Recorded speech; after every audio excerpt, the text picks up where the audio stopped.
Hello students, in this lecture we will start chapter 4 curvilinear coordinates. Curvilinear coordinates define करने से पहले एक बार हम कार्टीज़न कोऑर्डिनेट्स और पोलर कोऑर्डिनेट्स रिकॉल करेंगे. सपोज हमारे पास एक पॉइंट है एक्स वाई प्लेन में. This is x axis, this is why axis. एक पॉइंट हमने लिया P जिसके कोऑर्डिनेट्स है एक्स एंड वाई. ये एक हमने रेक्टेंगुलर कोऑर्डिनेट सिस्टम लिया. इस पॉइंट के कोऑर्डिनेट एक्स वाई है. इट मीन्स इस पॉइंट का डिस्टेंस जो वाई एक्सिस के साथ है वो एक्स है, और इस पॉइंट का डिस्टेंस अगर हम वाई एक्स एक्सिस के साथ ले तो वो वाई के इक्वल है. अभी हमने इस पॉइंट के जो कोऑर्डिनेट्स हैं वो कार्टीज़न सिस्टम में लिखे हैं. अगर इस पॉइंट के हम पोलर कोऑर्डिनेट्स लिखें, किसी भी पॉइंट के पोलर कोऑर्डिनेट्स हम आर और थीटा की फॉर्म में लिखते हैं. सपोज़ ये पॉइंट P है, इसी के कोऑर्डिनेट्स अगर हम पोलर कोऑर्डिनेट्स लिखें तो यहाँ पर पोलर कोऑर्डिनेट्स में हम इस पॉइंट का ओरिजिन से डिस्टेंस देखते हैं. ओरिजिन से डिस्टेंस सपोज़ r है, और इस लाइन का अगर हम हॉरिजॉन्टल लाइन के साथ एंगल लिखें, suppose this angle is theta. अगर ये एंगल थीटा है तो इस पॉइंट के पोलर कोऑर्डिनेट्स क्या होते हैं, r एंड थीटा. इस पॉइंट का ओरिजिन से अगर डिस्टेंस r है और इस लाइन का हॉरिजॉन्टल लाइन के साथ एंगल अगर थीटा है, उस केस में इस पॉइंट के पोलर कोऑर्डिनेट्स हमारे r और थीटा के इक्वल होते हैं. Now this is x, this is y, this is r. अगर हम ये राइट एंगल ट्रायंगल कंसीडर करें OPB ट्रायंगल में, यहाँ पर r को हम x एक्सिस के अलोंग रिजॉल्व कर सकते हैं. तो यहाँ से x की वैल्यू हमारी किसके इक्वल आ जाएगी, x is r cos theta. इसी तरह से r को अगर हम y एक्सिस के अलोंग रिजॉल्व करें तो y की वैल्यू हमारी हो जाएगी r sin थीटा के इक्वल. तो यहाँ पर आपने देखा x और y को r और थीटा की फॉर्म में हमने लिख दिया. x और y हमारे उसी पॉइंट P के कोऑर्डिनेट्स थे, कार्टीज़न कोऑर्डिनेट्स थे, और r और थीटा P पॉइंट के पोलर कोऑर्डिनेट्स थे. तो हमने x और y को r और थीटा की फॉर्म में यहाँ पर लिखा. कन्वर्सली हम r और थीटा को भी x और y की टर्म्स में लिख सकते हैं. अगर हम यहाँ से राइट एंगल ट्रायंगल से r की वैल्यू लिखें तो r स्क्वायर हमारा x square plus y square के इक्वल होगा. तो r की वैल्यू यहाँ क्या आ जाएगी, under root x square plus y square. तो यहाँ पर हमने r को x और y की टर्म्स में लिख दिया.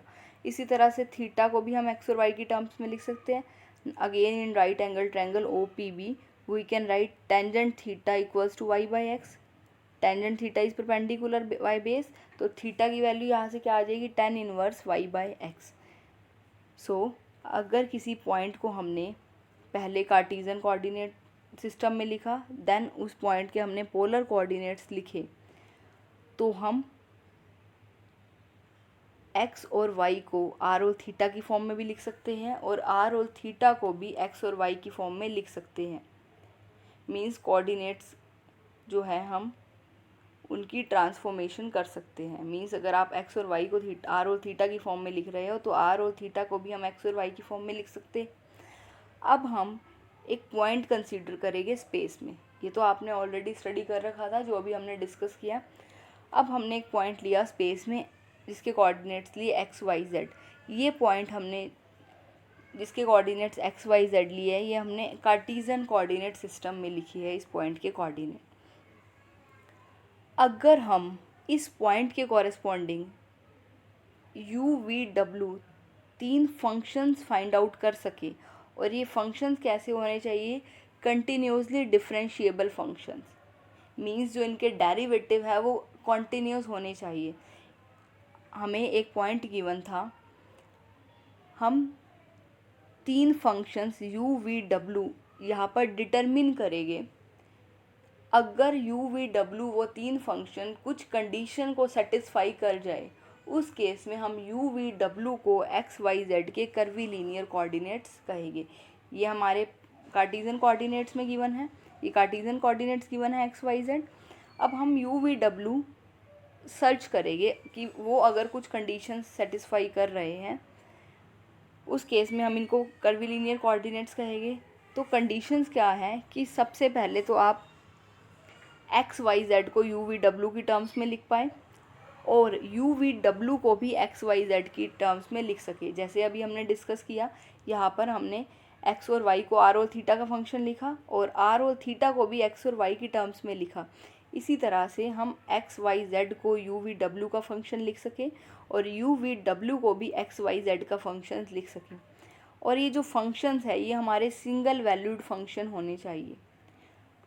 कोई function y equals to f x given है, अगर हम x को कुछ वैल्यू दे, x को सिंगल वैल्यू दे, तो y की अगर हमें सिंगल वैल्यू ही मिल रही है उस केस में उस फंक्शन को हम कहते हैं single valued function. For example अगर हमने एक फंक्शन लिया u इक्वल्स टू एक्स, अभी हमने यहाँ पर u सिर्फ x का ही फंक्शन कंसीडर किया है। एक फंक्शन हमने लिया u square equals to x,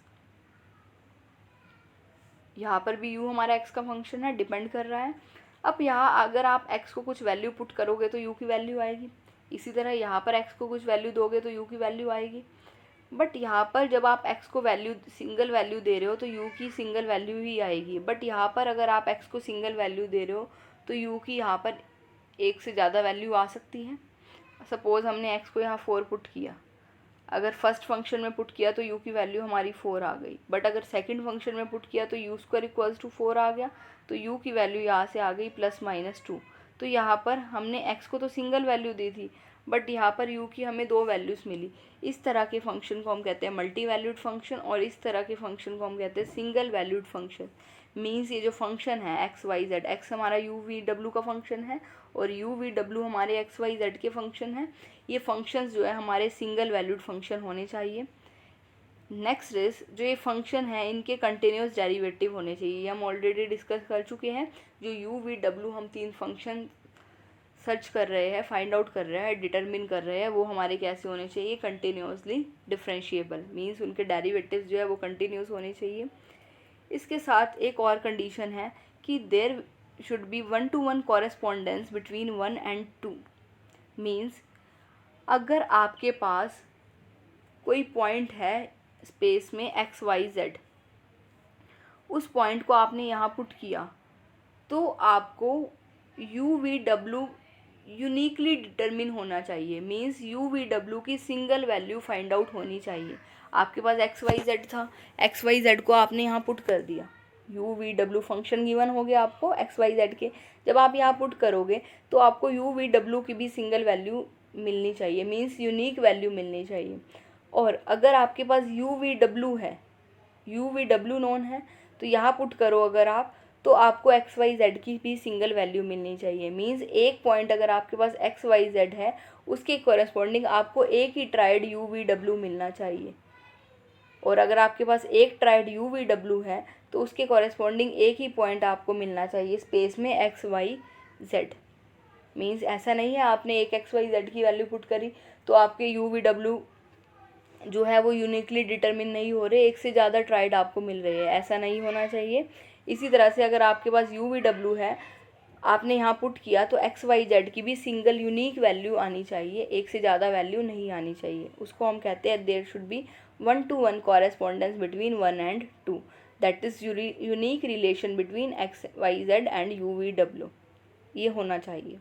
उस केस में हम यू वी डब्ल्यू को कहेंगे curvilinear coordinates of this point x y z. ये पॉइंट हमारे पास स्पेस में था, हम कर्वी लीनियर कोऑर्डिनेट्स किस तरह से डिफाइन करते हैं, हम एक ट्राइड सर्च करते हैं you v W such that हम एक्स वाई जेड को यू वी डब्ल्यू की टर्म्स में लिख सके और यू वी डब्ल्यू को हम एक्स वाई जेड की टर्म्स में लिख सके। जो ये यू वी डब्ल्यू है, ये जो हमारे फंक्शंस है, ये हमारे कंटिन्यूसली डिफरेंशिएबल होने चाहिए और जो हमारे फंक्शंस है ये सिंगल वैल्यूड होने चाहिए। And there should be 1-to-1 correspondence between these functions. उस केस में हम कहेंगे यू वी डब्ल्यू को curvilinear coordinates of point P। Next हम डिफाइन करेंगे कोऑर्डिनेट सरफेसेस। अब यू वी डब्ल्यू, यू आपका एक्स वाई जेड का फंक्शन था, इसी तरह से वी आपका एक्स वाई जेड का फंक्शन है, जेड आप डब्ल्यू भी आपका एक्स वाई जेड का फंक्शन है। अगर यू एक्स वाई जेड किसी कांस्टेंट C1 के इक्वल हो जाए, वी भी किसी कांस्टेंट के इक्वल हो जाए से C2, डब्ल्यू भी अगर किसी कांस्टेंट के इक्वल हो जाए से C3, हम फिर इनको कहेंगे कोऑर्डिनेट सरफेसेस। जो यू हमारे एक्स वाई जेड के फंक्शन था और वी हमारा एक्स वाई जेड का फंक्शन था, डब्ल्यू जो हमारा एक्स वाई जेड का फंक्शन था, जो यहाँ हम डिटरमिन कर रहे थे।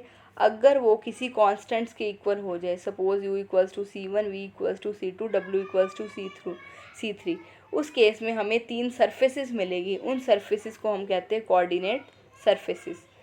और जहाँ पर कोऑर्डिनेट सरफेसेस इंटरसेक्ट करती है, जहाँ पर 2 कोऑर्डिनेट सरफेसेस इंटरसेक्ट करेगी, वहाँ पर हमें कोऑर्डिनेट कर्व मिलेगा।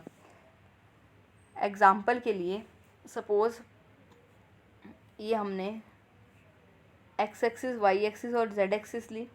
y इक्वल्स टू 0 हमारा एक्स जेड प्लेन को रिप्रेजेंट करता है, x इक्वल्स टू 0 हमारा वाई जेड प्लेन को रिप्रेजेंट करता है, इसी तरह से z इक्वल्स टू 0 हमारा एक्स वाई प्लेन को रिप्रेजेंट करता है।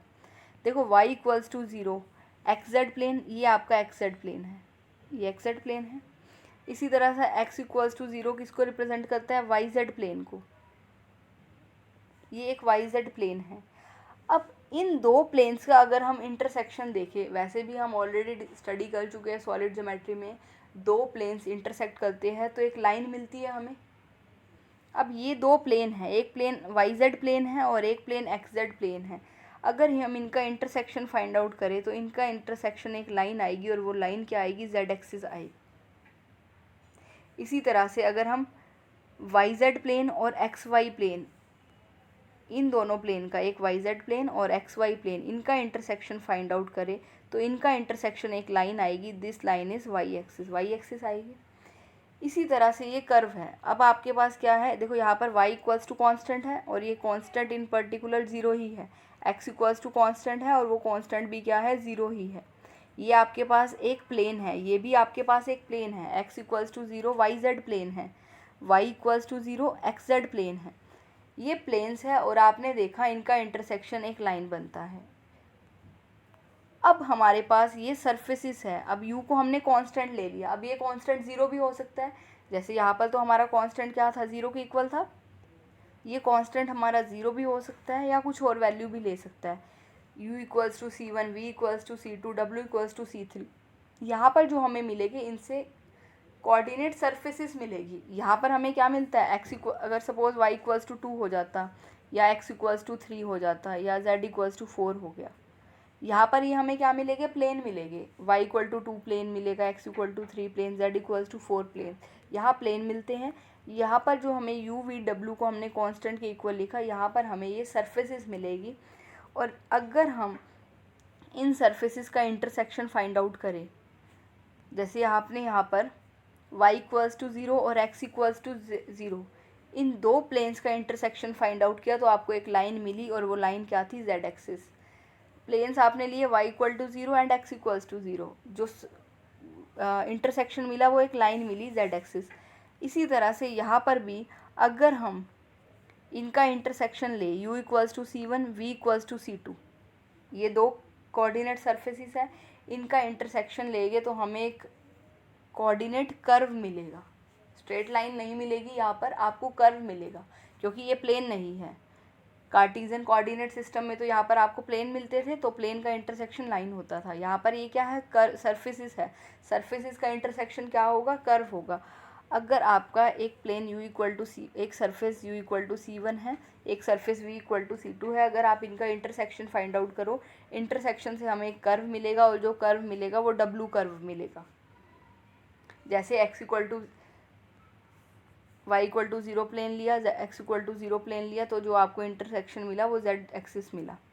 इसी तरह यहाँ पर अगर v equal to C2 surface ले और w equal to C3 surface ले, इनका इंटरसेक्शन ले, तो इनका इंटरसेक्शन हमें एक कर्व मिलेगा और वो कर्व क्या मिलेगा, u equal to C1, u curve मिलेगा,